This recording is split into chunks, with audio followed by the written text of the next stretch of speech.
ahli keluarga yang melampau dalam pembalahan, macam mana nak perang dengan mereka?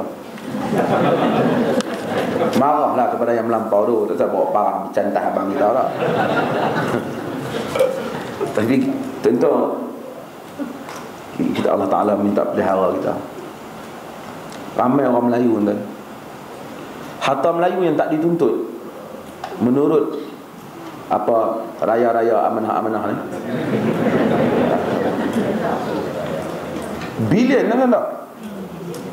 Berbilion-bilion, berpuluh bilion lah. Orang Melayu tak tuntut apa. Sebab berbalah adik-beradik tak boleh tuntut tanah, tak boleh tuntut duit bank, tak boleh berdamai, tak boleh diselesaikan. Di kampung berkelahi kena 2 ekar tanah, 7 tahun tak bercakap. Abang adik yang dulu membesar daripada rumah yang sama, pergi sekolah sekali, makan nasi daripada tangan ibu yang sama, duduk dalam meja yang majlis yang sama, tanggung kesusahan daripada keluarga yang sama, bila membesar bermusuh kerana harta 2 keping tanah yang ditinggalkan oleh mak bapak. Sebab ini penyelesaian agama, dia tolong bahagi. Masalah pusaka ni dia tolong bagi. Ini pembahagiannya, dia bagikan. Supaya tak payah, siapa yang bagi ni? Pandai-pandai bagi, Allah bagi. Semua peruntukan ni Allah bagi, banyak ni banyak ni. Selesai, jangan balah. Siapa nak salahkan Allah? Tapi tak, berbalah pasal harta, bergolok kerana harta. Dan ini adalah perkara yang pelik. Putuskan hubungan saudara mara. Ada yang tak balik kampung 7 tahun dah. Aku benci lah.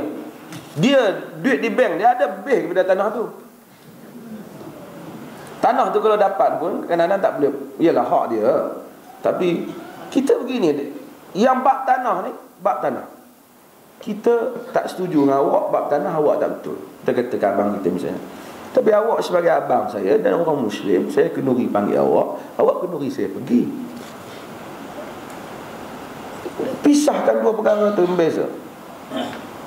Kita pun dalam hidup, saya jadi apa pun, ada orang tokoh yang saya tidak setuju, tapi kita tak setuju dalam bahas je lah. Dan isu jumpa tak ada masalah. Dia belanja, kita makan. Dia tak belanja, kita belanja dia, kan? Tak ada masalah. Tapi nak masak muka, susah hati, tidur pening, saya 6 hari tidur tak tenang. Sebab duk mikir mufti Perlis, buat apa? Kau maksa fikir kontrak awak tu mau sambung ke tidak.